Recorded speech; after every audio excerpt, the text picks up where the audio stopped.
Hello, hello. Welcome back to B&J's Little Farm. Hello, Marshmallow Man. Good to see you. Thanks for coming in. Marshmallow Man's first one here.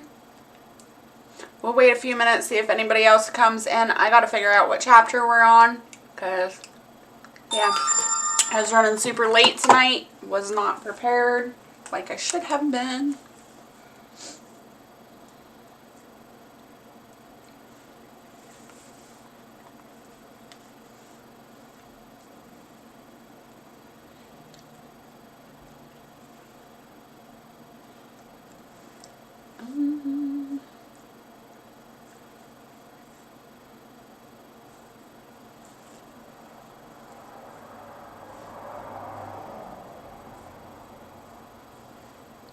Nobody's getting my notifications anymore, so they must be shadow banning me. I don't know what is going on.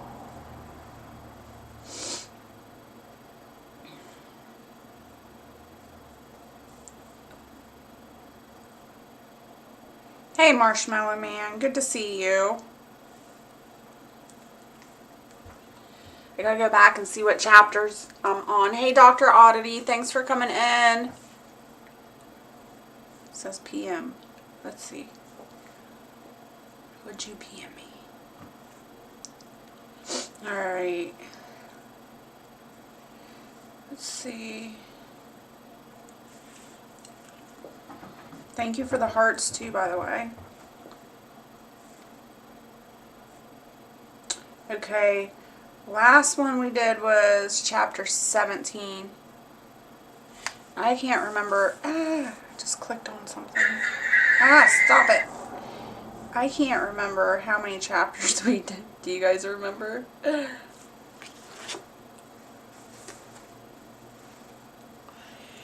I didn't get a notification, but I got the Jess tingle. That's a good one.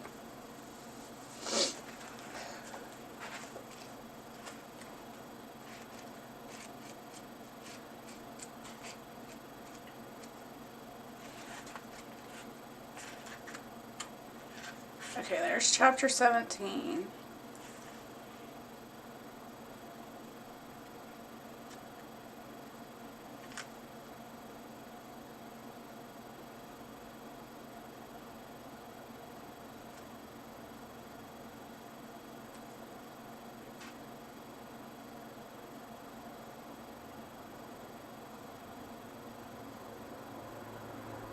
Okay, we read that chapter.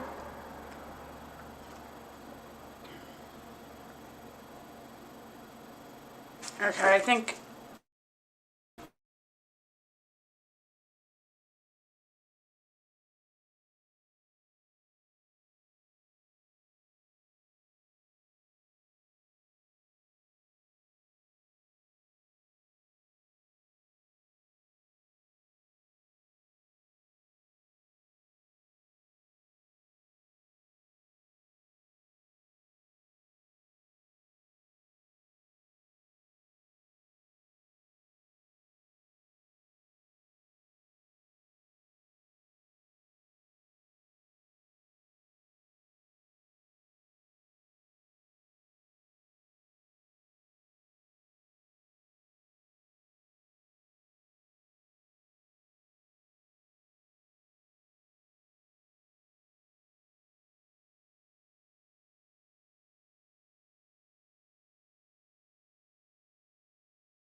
Hey, there I am. All right, I am on my, whatever it's called, my data. So, something just happened. We got too many things plugged in or something. Barrett's working on a water line right now. So, I need to go over there and see what just happened.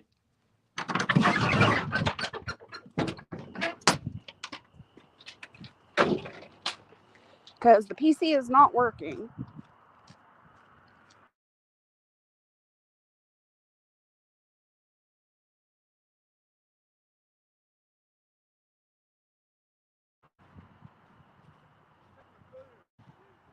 Yeah. Your dinner's done. I'm live right now. Did you do something with the power? Because the internet just flickered off. I was on my live and it went out.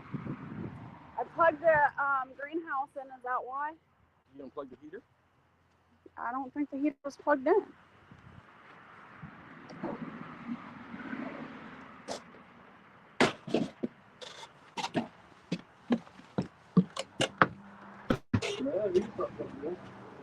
I don't know.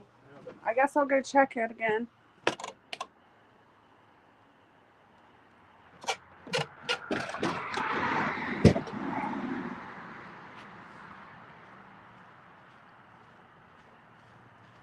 Bear with me, you guys. I'll tell him you said hi in a little bit.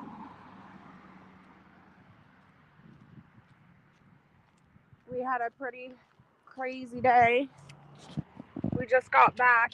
Well, I don't know, half hour ago we just got back. And I was rushing around to get dinner cooked. So Barrett hasn't ate dinner. I've only ate half my dinner. But we went dumpster diving and we found a bunch of stuff. So it took way longer trying to get stuff out of the dumpster than we expected. So we rushed home. I started dinner. Barrett started feeding the water and animals. And I was setting up the live while cooking. Okay. Oops.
Alright, is that better? Jeez, I'm having technical issues.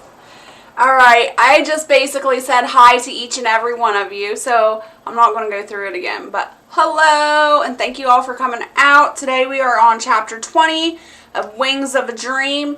If you have not been following along in this book, I do have live streams before this of all the chapters, so if you want to catch up or go back, you are more than welcome to do that. And alright. I said a bunch of stuff and you guys didn't hear me because I had no sound. Hey Wendy, good to see you.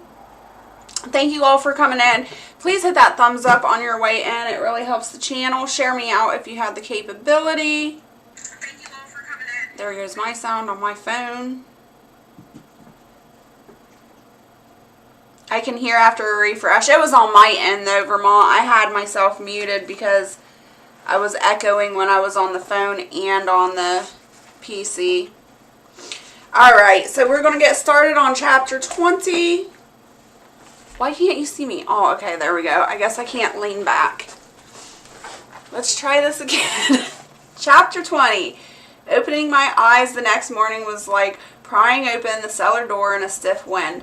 I pulled the covers over my head and turned to the wall. I couldn't continue as if my heart weren't battered and bruised. Yet I did. I grit my teeth and managed the morning chores, even if it did feel like moving through a dense fog. Sick and dying, Aunt Annabelle had cared for these children until she couldn't lift her head from the pillow. I had only a broken heart and dead dreams. Could I do any less, even if my future seemed as lifeless as the bare branches of the old oak tree in the front yard?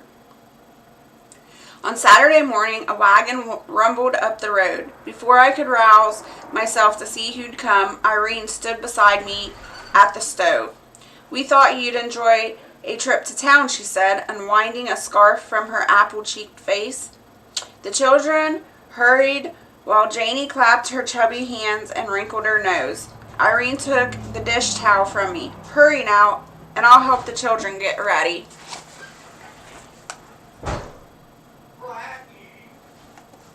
I flew to my room, thankful for clean clothes and the fact that I'd done all the chores at daybreak. It wasn't until I grabbed my handbag and made for the door that I remembered the letters I'd penned that week. One to Daddy, one to Frank.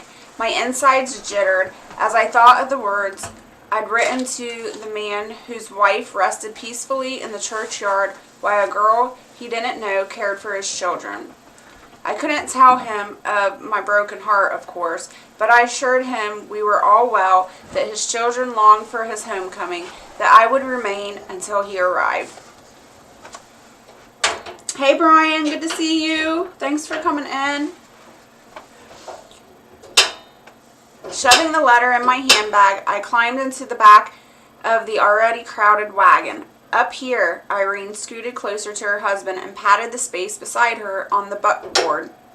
Bueller, her youngest, sat content on her lap. I picked my way through the crowded wagon bed as if I were barefoot in a briar patch. I wouldn't do to stomp on little fingers or toes. Dragon said hi, Barrett. Yeah, whatever. Really? Did you have fun in Dallas, Rebecca? Nola Jean's wistful question quieted the commotion. Tell us about it. Another of the Latham children. I lumbered over the seat, tilling what I hoped sounded like laughter. There were more people there than I'd ever seen in one place in my whole life.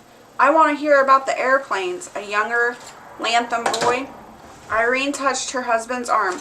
He clicked his tongue, and the horses lurched forward, jerking me off balance. I grabbed the side of the seat.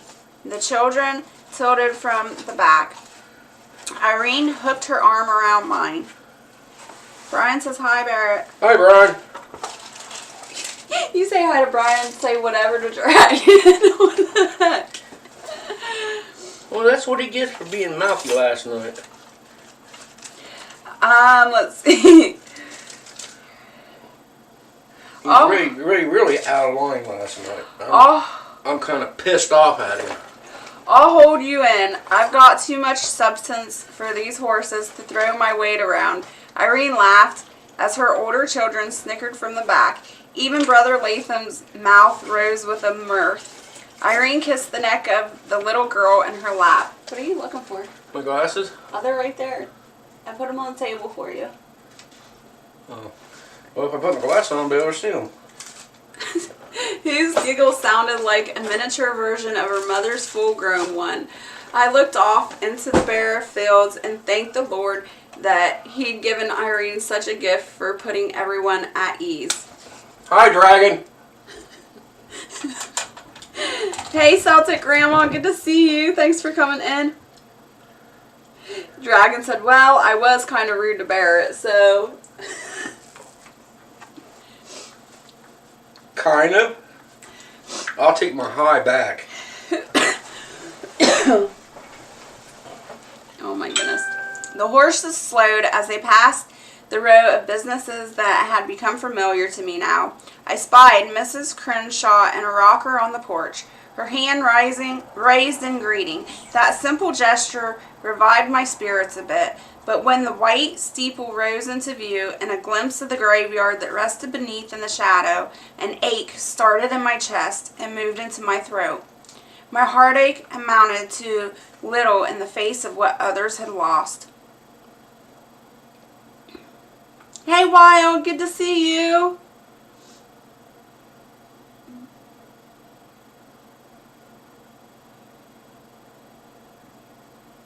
Oh my goodness. Are you in my live? I don't know. Okay, you can read Dragon's comment then. I'm back. Just What, had to step out for a minute. Uh-oh. Fine, Barrett. Brother Latham horses danced to a stop. Children emptied from the wagon bed as he wrapped the reins around a hitching post and extended his steady hand to me. When he turned to his wife, he first took Beulah from her and then wrapped his free arm around her waist and lifted her down. They gazed into each other's eyes for a long moment, the love so intense I had to look away. My chest felt as if it would cave in on itself. What were my chances of finding a love like that? They seemed very slim to me now. I lifted my face to the sun's weak heat. I thought Arthur the answer to my prayers. I thought God had made a way for us to be together. Now what? Surely God had more in mind for me than caring for 4 motherless children in a backwater Texas town. I hugged my arms around myself and took a deep breath. The smell of dying grass filled my nose. I expect you have errands to do, Irene prodded. Yes, ma'am. I patted my handbag, the store, the post office, and I'd like a check and I would like to check in at the bank, I think. Hey, Jen, good to see you. We're eating. That's okay. Me too. Barrett's eating too. Why did you put that on bread? You just It's called a steak sandwich. You just ruined dinner. Did you eat your frog balls? I ate 2 of them, that's it. You ate 2? They don't like them cold. They gotta be warm. With butter on them. Alright. Good idea. She sat Beulah's feet on the ground. The child toddled to Nola Jean's outreached hands. Irene watched her baby with a wistful expression as she directed her words to me. I'll leave you to your own things then, unless you need help. I'll be fine. She turned that loving look on me now. Of course she will. Her words seemed meant for far more than a day of shopping. Meet back here around noon. I brought a picnic lunch for all of us, she said, waving me away. Children's voices drifted along the chilling wind. I craned my neck to see Ollie, James, Dan, and Janie, but I couldn't find them. Irene nodded toward the square building beyond the church. They're on the playground in the schoolyard. Nola Jean will watch them.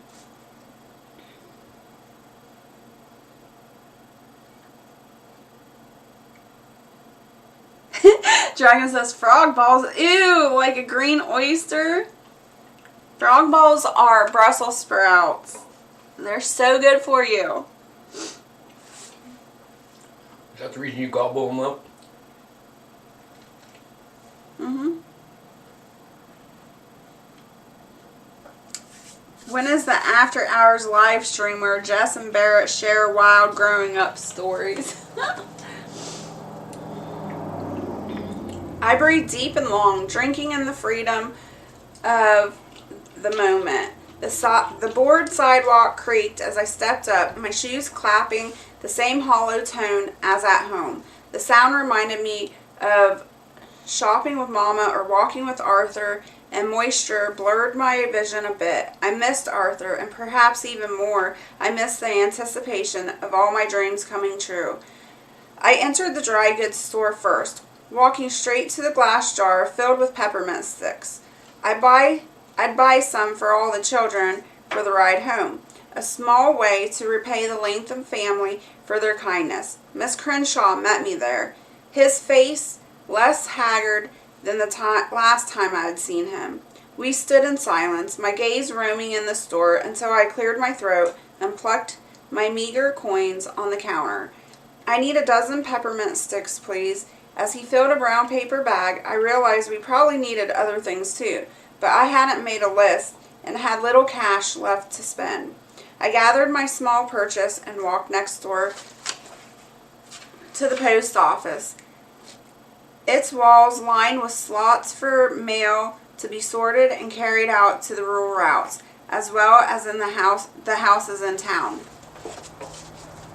Wow, that couch is too low to the ground. Old Ben, get it back up. Once I'm down, I'll be down.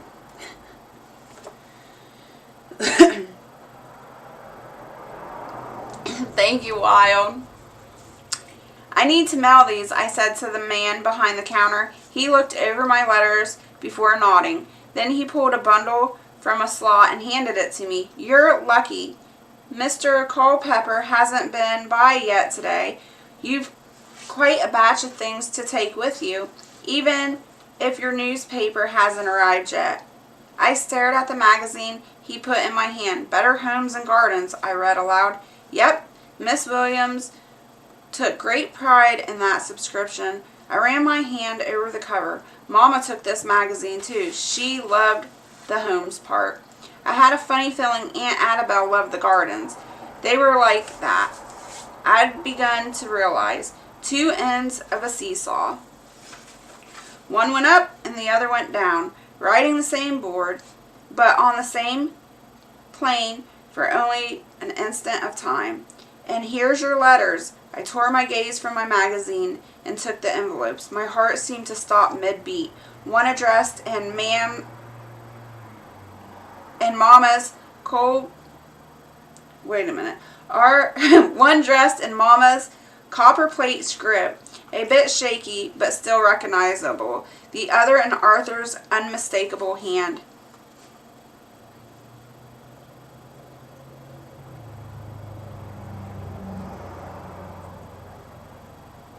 I'm disappearing, sorry. Hey, South Florida DCL, good to see you. Been a long time, hope all is well. My stomach clenched. I stumbled out the door and plopped on a bench at the end of the sidewalk. Laying the magazine in my lap, I slipped Arthur's dispatch inside the pages. I couldn't read the letter in the midst of town. I needed someplace familiar and private. Only my aunt's house fit that description. I opened Mama's correspondence instead, but before I could get beyond her familiar greeting, a voice shouted in the street, "Pa! Hurry! Pa!" James fell down the old well. James? My James? I lifted my skirt, even though they had already stopped well above the ground, and ran after others headed toward the schoolyard. With every thump of my feet on the hard ground, I prayed it wasn't my James. I needed to see my little man, to know he was okay. My heart feared the worst. I ran past the churchyard, trying not to feel Clara's or Aunt Annabelle's scorn for not keeping better watch on the child. Out of breath, I arrived at the gathering crowd. I pushed through to the center. Brother Latham lay stretched on the ground, peering down into a hole. "He's in there all right, wedged in, not too far down. Get a rope." When he looked back, his eyes met mine. I fell to my knees at the edge of the broken board that covered the opening of the old well shaft. "James, it's me, Rebecca. I'm sorry," came to the whispered reply. I leaned further over the edge. "I'm here, baby, don't worry. Brother Latham will get you out." I heard I heard other crying now from behind me. I turned, knees still grinding into the hard ground. Ollie held Dan close to her, as if she feared he'd leap into the hole to save his brother. But something was missing. I couldn't think what. Then I knew. "Where's the baby?" I shrieked.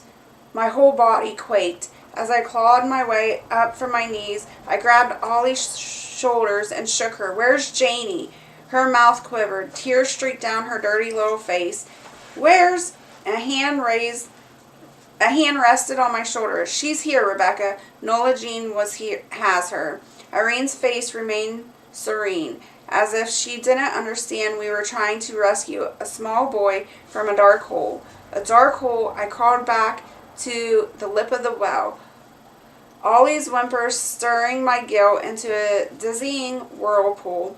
I'd talk with her later. I had to focus on James now. My head dipped into the darkness. "I won't leave you, little man, I promise." Only his kneeling wail replied.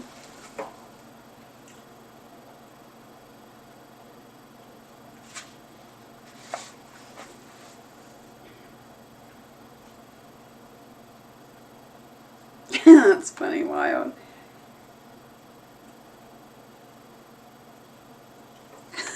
Dragon. Alright, that was chapter 20. We are on chapter 21. Sheriff Jeffries took charge of the rescue, his face nearly bloodless, his eyes only occasionally glancing my way. When the men finally raised James from the earth steps, dinner time had passed, but supper remained distant. It seemed like he'd been in that hole for hours. In reality, he'd been too big to fall far. A cheer rose from the gathered crowd when his head emerged into the sunlight. I let go of Ollie and Dan and took James into my arms. "Oh, baby." I laid my cheek against his. "Are you all right? Were you hurt?" I burst into tears, though I thought I'd cried my eyes dry at that old well. Someone extracted the boy from my grasp. The sheriff.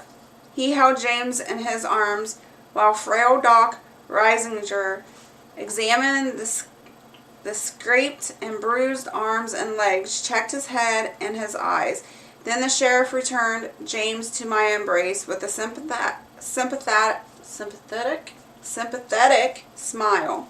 James' head drifted to my shoulder, his breath hot on my neck. It was dark down there. "Yes, baby." I rubbed my hand on his back. "I'm sure it was. You were a brave boy. And kinda cold." I tightened my arms around him, trying to warm his clammy skin. His head rose, and he looked me in the eyes. His grimy fingers stroked the edge of my face. "It was real interesting, but I'm glad you got me out." He snuggled into my shoulder again. A rush of tears threatened to burst from me again until I caught Irene's nod.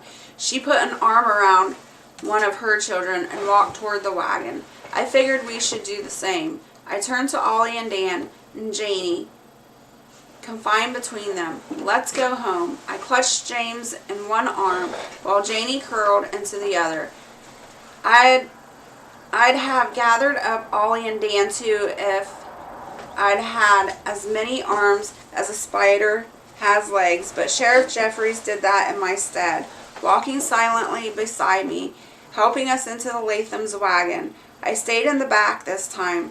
Janie snuggled into my lap. James curled up at my side. Dan stood behind me, his 4-year-old arms draped around my neck, while Ollie sat with her skirt overlapping mine.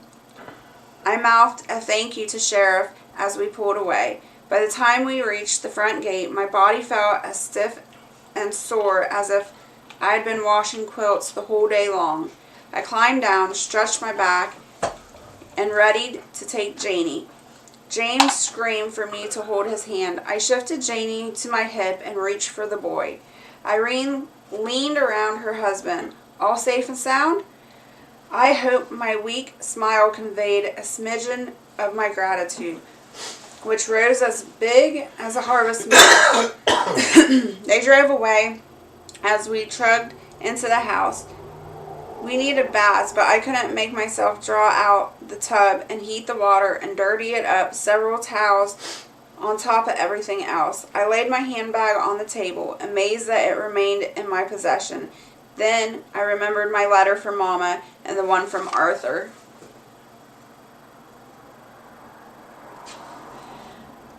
I'm ghostly.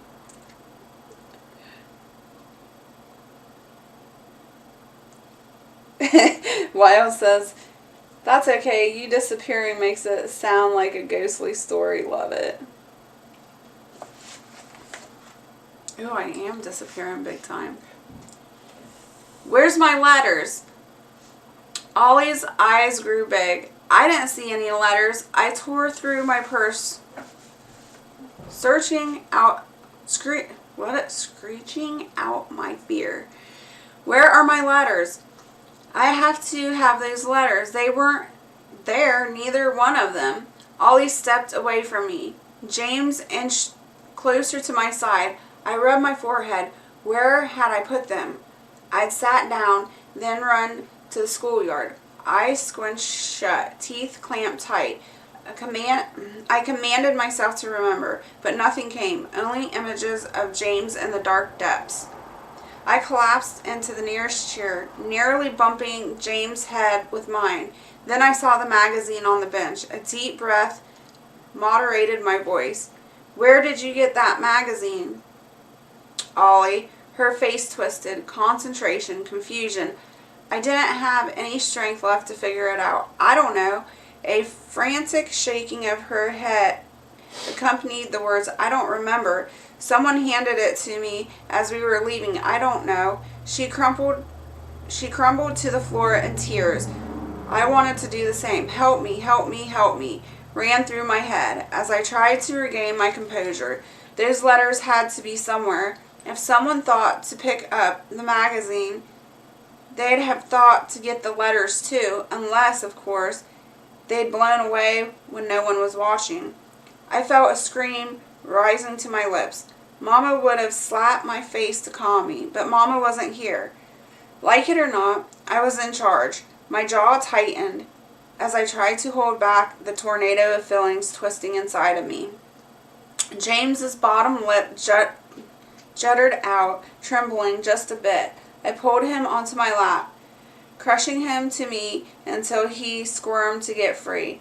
Ollie still lay crying on the floor. Janie joined the chorus. Dan and I feared wasn't far behind.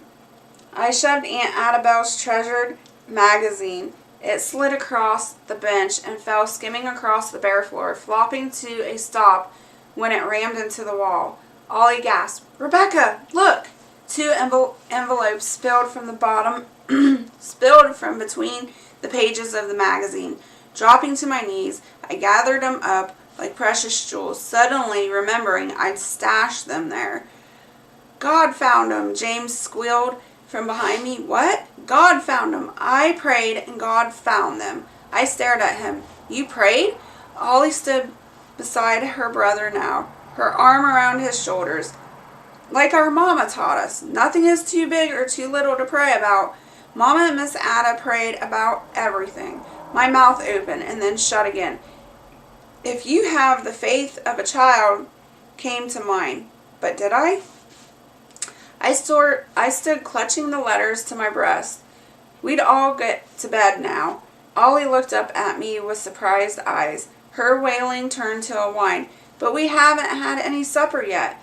I pinched the bridge of my nose and squeezed my eyes shut. I didn't howl, as I wanted to. I answered calmly, but my words held no sweetening forgiveness. You'll have to get your own then. I'm going to bed. I stormed upstairs with my letters, half guilty that I'd left a 9-year-old with such a task, and half relieved that none of them followed.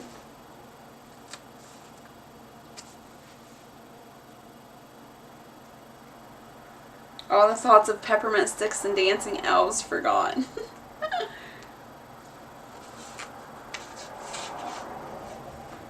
It's so crazy.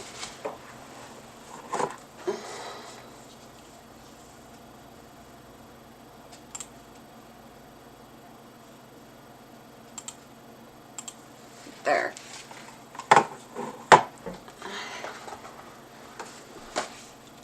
We are on chapter 22. The next morning, I burned Arthur's letter. No part of his pathetic explanation soothed my pain. Mother's letter, on the other hand, I read over again in the light of the day. She told me she felt much better now. A lot of fuss over nothing, she wrote.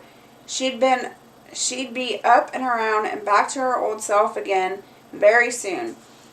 And didn't I think I should come on home and leave those children to someone else's care? Barney Graves had mentioned he missed seeing me. It sounded like Mama, all right, but I told Annabelle and Frank and Sheriff Jeffries that I'd care for the children, and no matter how Mama prodded, I wouldn't break my word. I looked at the letter again. Shaky handwriting. Stray drops of ink on the edges of the page. Not Mama's usual pristine letter. Maybe Daddy hadn't overreacted after all. I slid Mama's letter into the drawer with my clothes. I'd answer it later. Let her know firmly but kindly that I could make my own decisions now and that I intend to do my duty towards these children. But I wouldn't tell her about Arthur, not yet.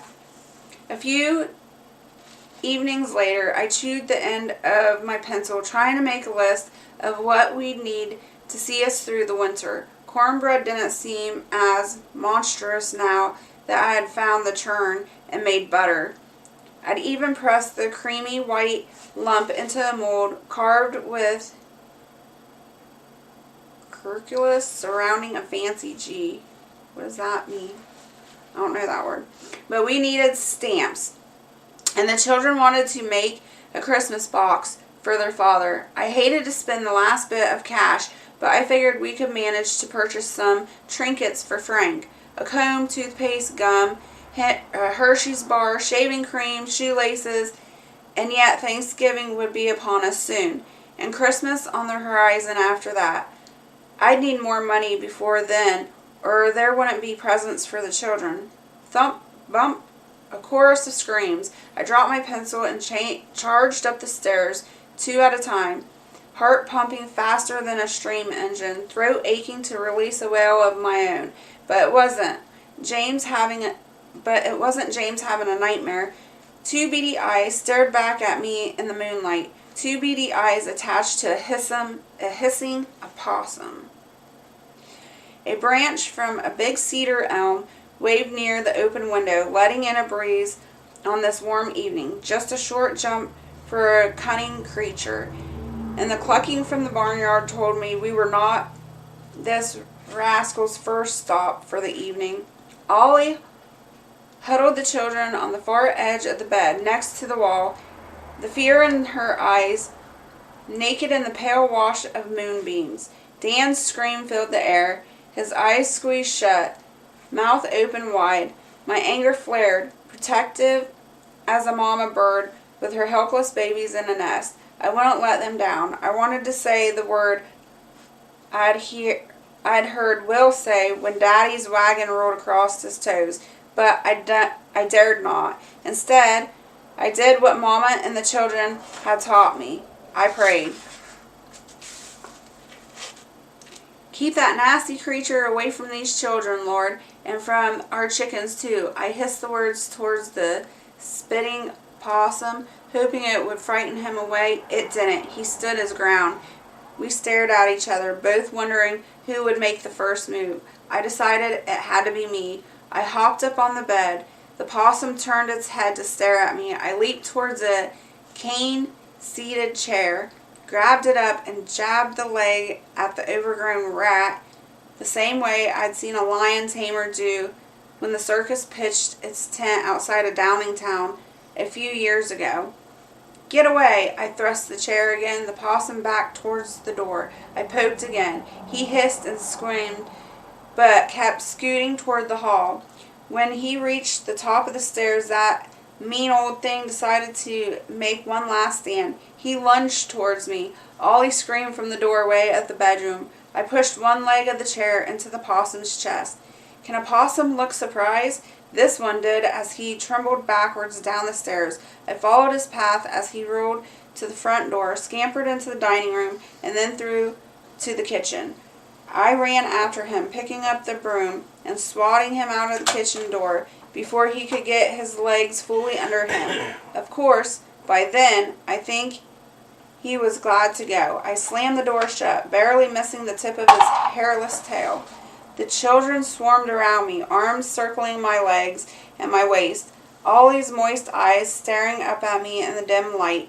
"You saved our lives," she said. I chuckled, trying to diffuse her fear, but my knees shook like warm jelly as I ran my hand down the braided rope of her hair that fell to the middle of her back.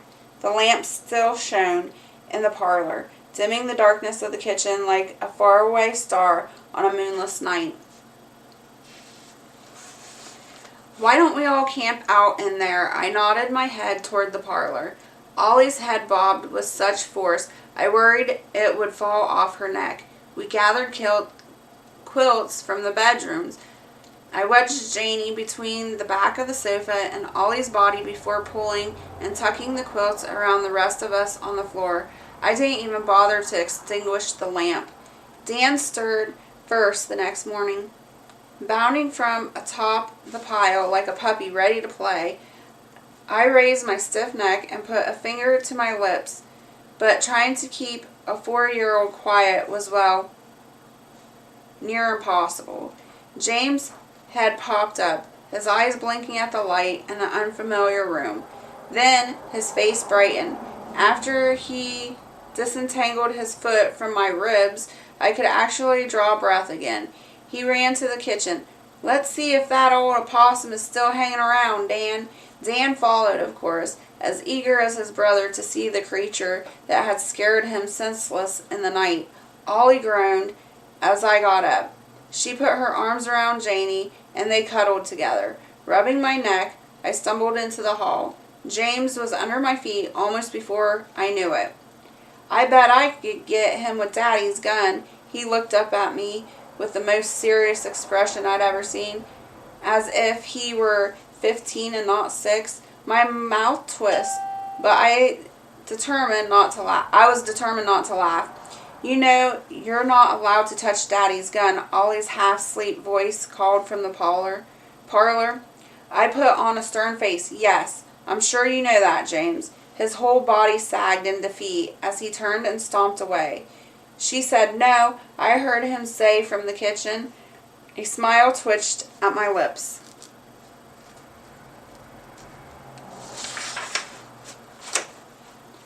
"Rats," came the younger voice, followed by the muffled thud of the two bottoms hitting the floor.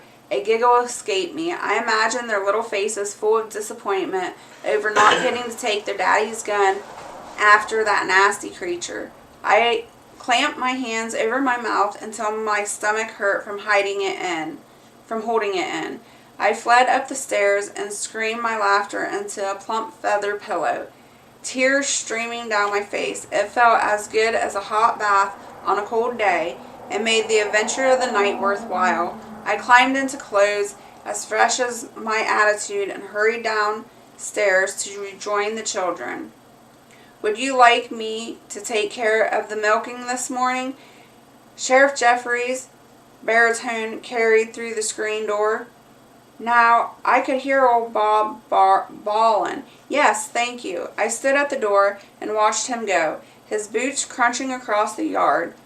Why couldn't I have feelings for a man who always seemed to show up at the right time and say the right things? Mama would declare me a fool not to keep his ingredients in my pantry, so to speak. In fact, she might even put him ahead of Mr. Graves now. But I couldn't dwell on such things today. I returned to the kitchen. Ollie scrubbed her face and hands at the wash basin as I started breakfast.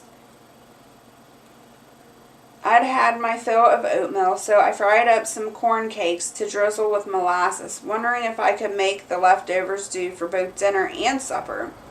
A clatter of voices rose in the yard. I glanced out the door. James and Dan sat on the porch, deep in conversation with the sheriff. The possum had grown into the retelling. It had nearly bitten off the baby's hand, according to Dan. James had run it off According to James, the sheriff nodded at each interjection. His face is as serious as if they relayed the price of cotton. He spied me and straightened, holding out the milk pail as his cheeks brightened. Would you care to breakfast with us? I didn't figure it mattered much anymore whether we had a chaperone or not. I'd be glad to. I held open the screen door. All three tromped inside for the first time in a long while. Breakfast seemed like the beginning of a good day. And that's where we leave off. Next Saturday we will be on chapter 23. I hope you guys all enjoyed it. Where's my mouse? There it is.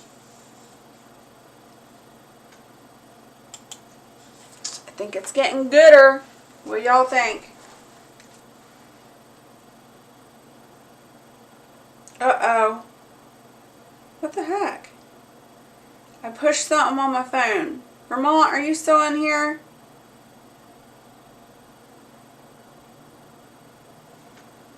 I don't know what happened. Hey, Steve. Good to see you. Thanks, Jess. It was enjoyable. You're welcome, Dragon.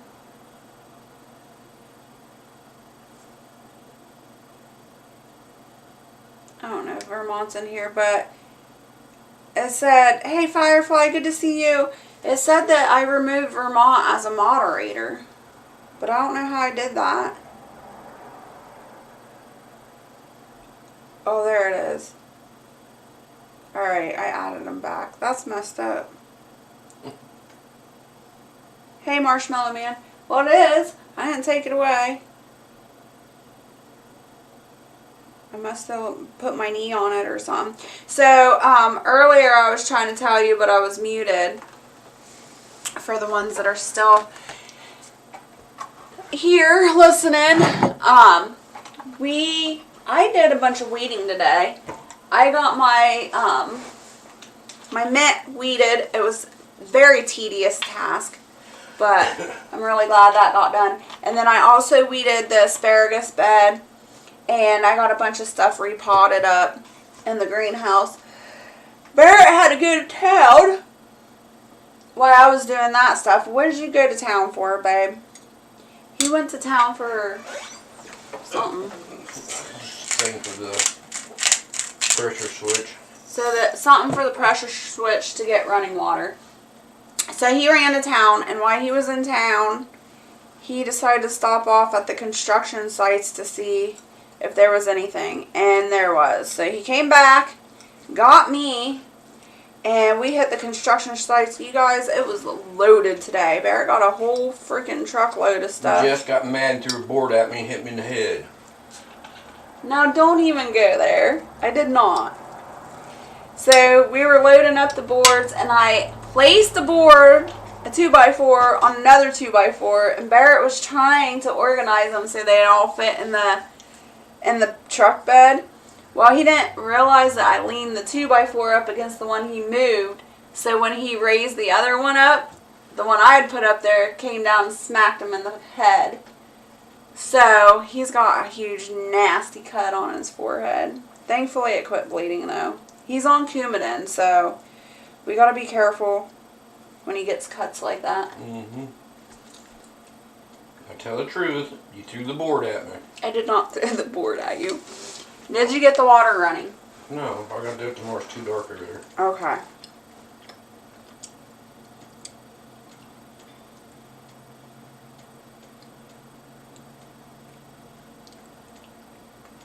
Dragon says popcorn. That's what I'm dealing with. No water, maybe pressure switch. Pump isn't kicking on. Ours wouldn't kick off. Yeah. Ours wouldn't turn off. It would just keep running, running, running.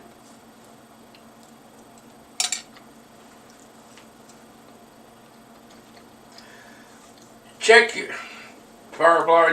Check your pressure in your tank. If it's, you gotta have 20 psi's.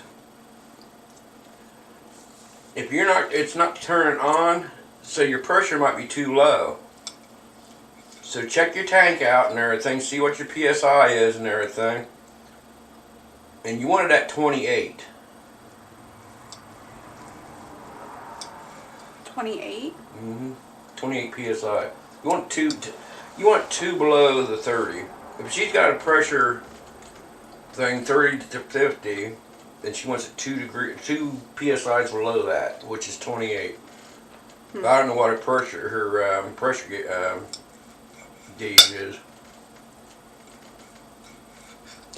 So, I don't know anything about that stuff. That's Barrett's domain. So what else? Do we have any other news? If you're not getting if it's at 28 and everything, you're still not getting any pressure, you might have just I think it's the bottom screw, the bottom bolt. You turn it one turn, and that should give you 2 more PSIs on your pressure switch.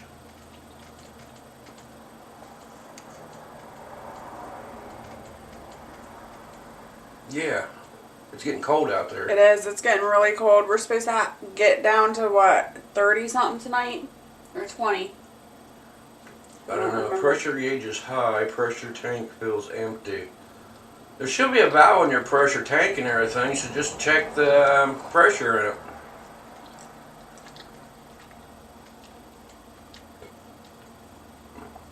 Those things got bladders in them and everything. You might have busted a bladder. I had a tank do that. Does our tank have a bladder? Yeah. Like an inner tube's inside that tank.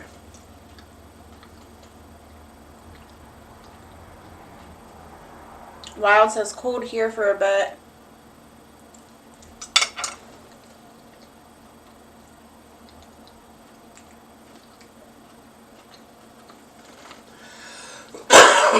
Miriam and Herc is doing really good.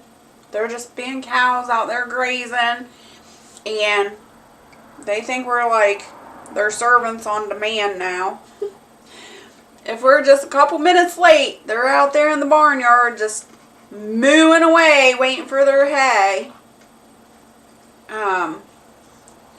But yeah, they're doing good. They're growing. They're getting big. What else did you ask? And my leg is better. It's not as sore.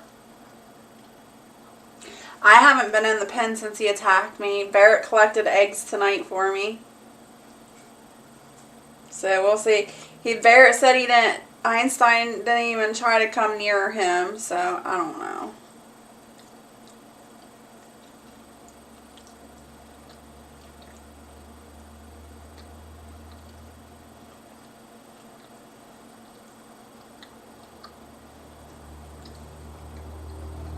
Did you read that?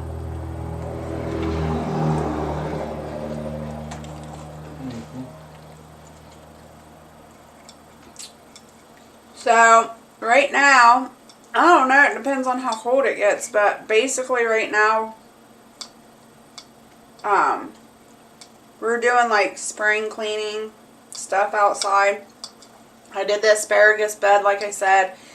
Nothing's coming up yet there, but I did get all the weeds, and I don't know what it is about asparagus, but my nettles go crazy around the asparagus bed every year for some reason.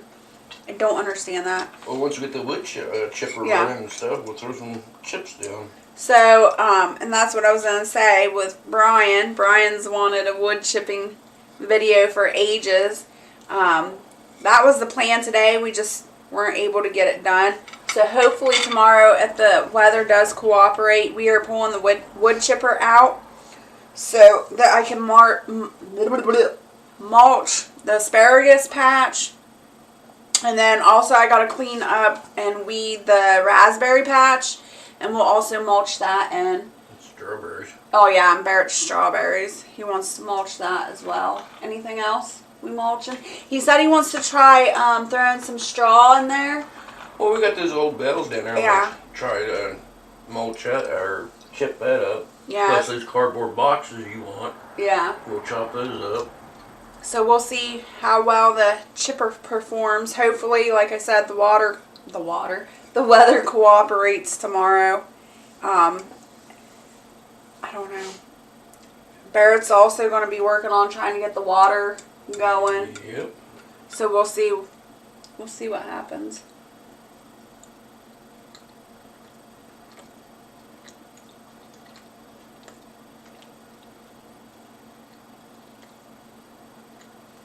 I don't even remember what I was wearing. What was I wearing that day? Mm-hmm. Was I wearing my dress? I Yep. was. Yep. I was wearing like a green army colored dress. Maybe he attacked me because that was the first time he ever seen my legs and they were pretty white. I don't know. Yeah, he thought it was worn as skinny as they are. Really? My legs aren't wormy looking. They ain't that skinny. Hey Darren, good to see you. Ooh! Marshmallow Man says I have rhubarb popping out of the ground. That's exciting. We do too.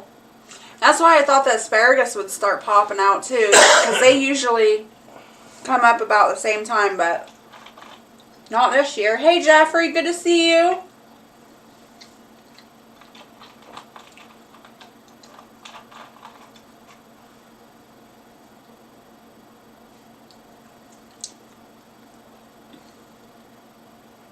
Brian says red seems to bother them. Yeah, I didn't have any red on that day. I don't wear red very often. That's not, I don't know.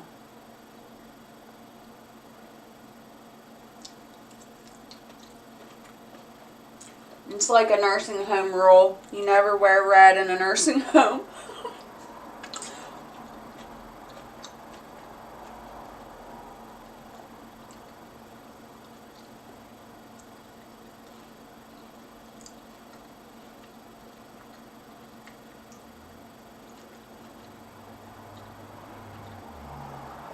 Alright, I think I'm done for the night. What do you think? You got anything else you want to add, Barrett? You want to talk at all? Nah. Alright, you guys. Well, I hope you enjoyed these 3 chapters. And I'll see you next Saturday for chapter 23. Don't forget, Monday will be Monday Night Reset. And I hope to see you there. Until next time, stay happy, healthy, and safe. Remember, you're loved and you're not alone. See you next time. Can't even get the mouse to go to the... Oh my goodness. Alright, good night, guys.